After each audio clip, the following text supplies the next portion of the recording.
Welcome back. This segment we're going to be cooking carbohydrates, carbs. So what we're going to do today, the one I'm going to do is brown rice. And this is one of the classic best carb sources. Just like what we talked about before, the chicken breast, one of the classic protein sources. So remember, protein and carbs every meal. So brown rice, there's a lot of different ways to cook it.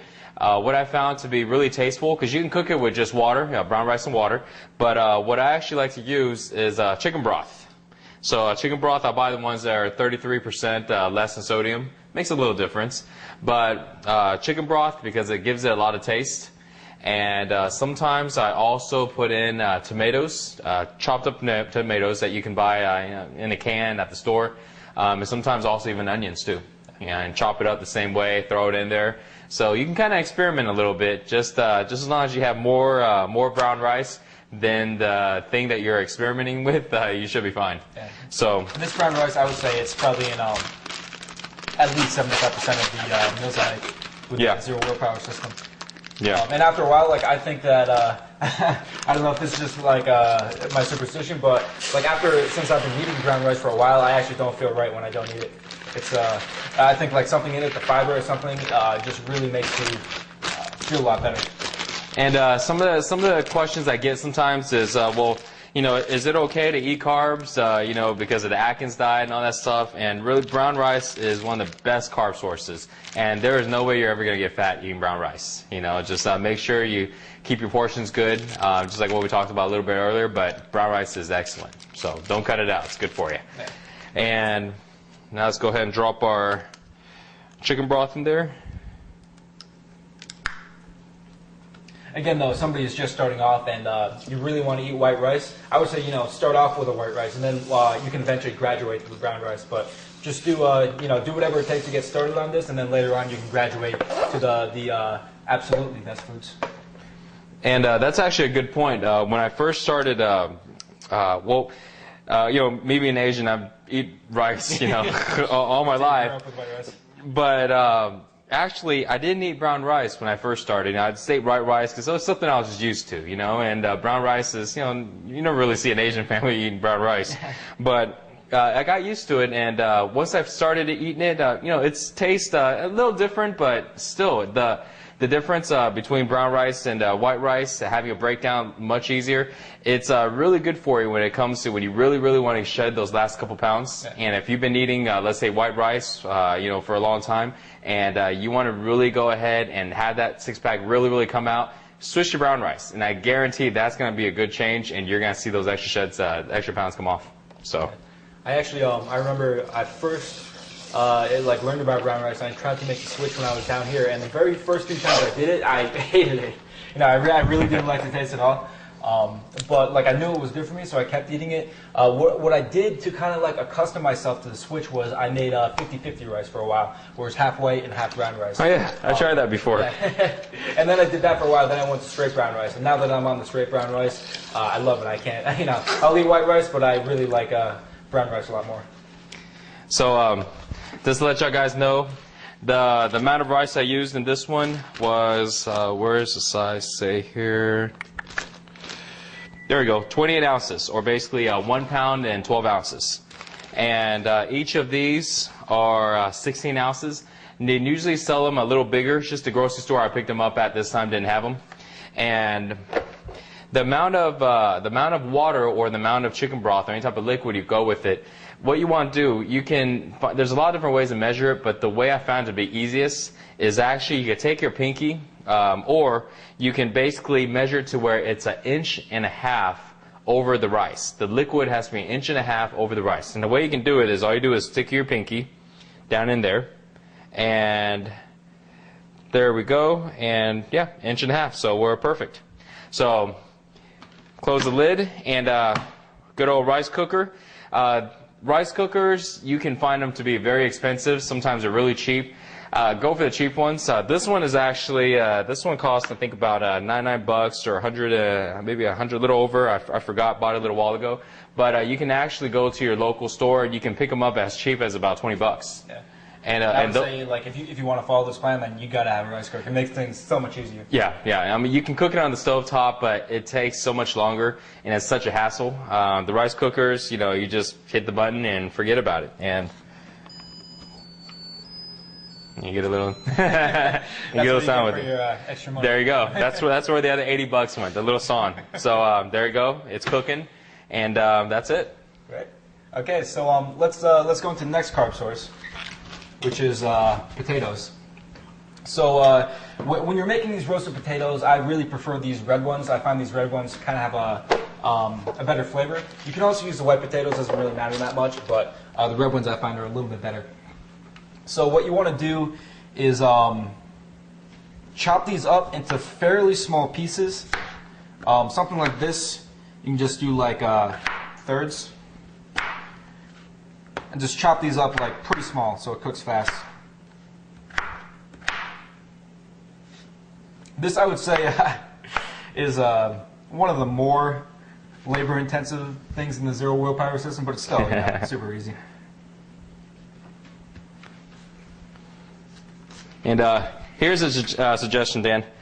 A lot of times, if you can see through the camera that the board is moving a lot, my mother taught me this a long time ago. If you put a towel under your cutting board, it won't slide anymore. So watch this. I'm going to put it under. Beautiful. And now doesn't slide anymore, right? Yeah, that's a lot better. Yeah. But to be straight up, when I'm at home, I don't have a cutting board, so I cut these all on paper plates. Oh, well, that would work too. Yeah. So if you wanna go get on, that's the way to do it. So I like these. Yeah. Again, like the brown rice is, you know, the easiest, I think, and also one of the best carb sources. So that's the main thing. But this is kind of the variety. Yeah. And potatoes are good, but I just want to let you know, if you're really looking for the extreme way to really stay lean, potatoes are okay to eat sometimes. But if you're not very active and you don't find yourself burning a lot of calories every day, sometimes people's work, they sit in front of the computer, answering phones, things like that. You probably don't want to eat a lot of potatoes. Sometimes it's okay for a good variety, but sources like brown rice are going to be perfect for you. Because they get broken down so quickly versus potatoes. Depending on how you cook them, sometimes potatoes are, because they're lean, they're a good carb source, but it takes a little longer to break down in your body though. Gets absorbed pretty quickly. So it's a good food actually sometimes when you want to go ahead and fill up your glycogen levels in your muscles and basically get that really good pump. If sometimes when you're eating you feel like you're not getting good pumps on your workouts because sometimes you may be a little low on your carbs once in a while, potatoes are really good for that. Actually, I find like a good pairing is the beef with the potatoes, and that's like like kind of the high calorie meal for you know, after a workout or when you really feel like you're in deficit. And even though it's high calorie, but it's high calorie compared to like maybe chicken breasts and rice, but still overall still very low in calories. Yeah. I mean, after a while of doing this, you develop a sensitivity so that you know exactly what you're hungry for. Like when I'm more tired, I'm actually hungry more for things like salmon, you know, beef, potatoes, things like that. But kind of my default state when I'm not like exhausted or like tired from a workout is chicken. Is what I want. Chicken, tilapia, pork, stuff like that. Yeah. Yeah, and Dan, for you, I mean, you stay pretty active. Dan's much more active than I am, so he can eat potatoes and beef and things like that, and his body just burns right through it. So with me, I'm not as active as Dan is, so that's why I usually stick with more brown rice. But it really kind of depends on your daily activities. Sometimes you know, people are always moving around, things like that, and when they eat something like brown rice, they'll feel like they get hungry, like very quickly, sometimes as quickly as maybe about an hour. So potatoes are a really good source in that case. It holds you down a little bit longer. Yeah, and I find if anybody here is interested in improving their athletic performance as well as their look, I do MMA training 5 days a week, and ever since I've started eating like this, it's really a tremendous difference. You know, if you're doing like real intense exercise and you're eating like you know, like French fries or like, you know, like bad stuff, then Totally kills you. Yeah, like people don't think it matters, but it really does matter. If you go to any professional athlete, you know, they they have nutritionists. They're like very strict about their diet, and you know, they watch every single thing they eat. So if you want to improve your athletic performance, then this is definitely going to do it. And I remember years ago when I didn't really know the importance of food, and I thought all it is just, you know, just take supplements, you know, just take protein powders and all this stuff, you know. And what really, really made me find out the importance of how important it really is on your diet and on eating was when I still remember the day so clearly, Dan. I was standing in front of my local gym, and I remember while I was walking in there, I was just kind of feeling my muscles, and I was like, man, I feel so pumped today, you know? I don't know what it is. I'm thinking, did I take anything today? No, didn't take any creatine, didn't take any. So what is it? You know, that I thought about it, I was like, you know what? I did eat 5 times today already.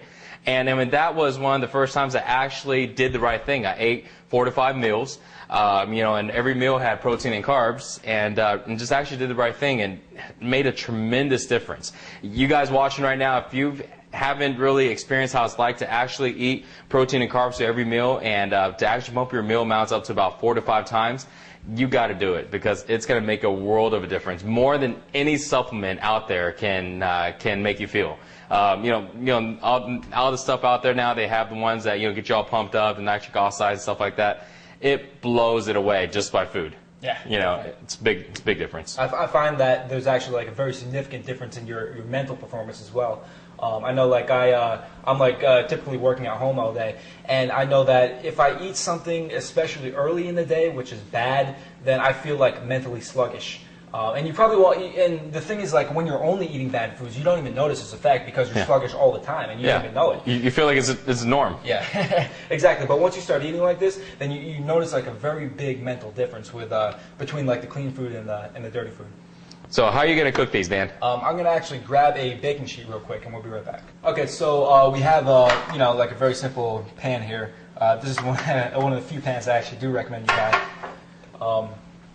And to kind of minimize the mess and make everything super easy, what we're going to do is cover this in aluminum foil.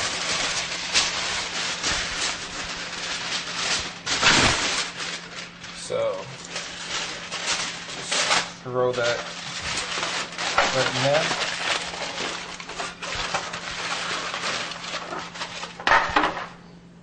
And from here, real simple, just spray this down. You know, and is that the olive oil we used a little earlier? Yep, same exact thing. Olive oil we used earlier. Oops, dropped a few. It's okay though.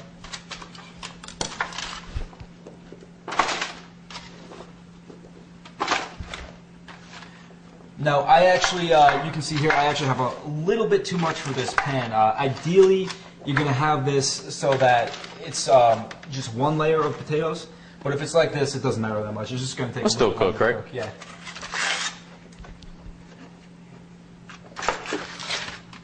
Okay. So now what I do here is I spray the top again. You do need a good amount of olive oil on these, just so they don't burn in the oven. Something like that is going to be good. And once again, we have our friend the Montreal steak seasoning. This just makes everything so easy. It's all the spices you need, just blend it together. There you go. Shake this on like pretty liberally. Give these potatoes like a good flavor. You know what? I love potatoes. I love French fries, but this is a really healthy alternative. Yeah, that's actually a good point. Like if you really like French fries, then this is a good way to kind of wean yourself off those. So I just shook in some black pepper. I'm going to shake in a little bit of cayenne pepper. It's already kind of spicy because of the Montreal steak. And then the final thing is garlic powder. I'm going to shake on a pretty liberal amount of garlic powder here. And these are going to be like very flavorful again, like very similar to I can't wait to try this. I've never tried this, guys. It looks good. It's so simple. Just stick in the oven, right? That's it. And we're constantly experimenting with new easy recipes, which are anybody can follow. Yeah, because once you understand the system, you understand how it works. I mean, it's limitless on the different ways you can actually cook. Yeah. Okay, so you can see this. Pretty well seasoned potatoes. What we're going to do is we're going to stick this in the oven at 400 degrees for about 20 minutes.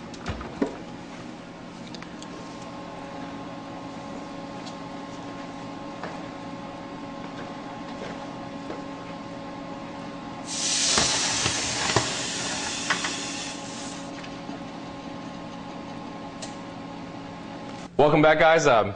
This time we're gonna go cook sweet potatoes, and these are one of the best carb sources, just like brown rice, and I would say the best potato out of the potato family. So sweet potatoes, it's really easy to cook. And usually what I do is I just cut them up in a few pieces, and I just throw them in boiling water and boil them for just a little bit. You want to be able to kind of test and make sure that they're completely soft, and after that they're fully cooked. So really simple. You don't really have to season them if you don't want to.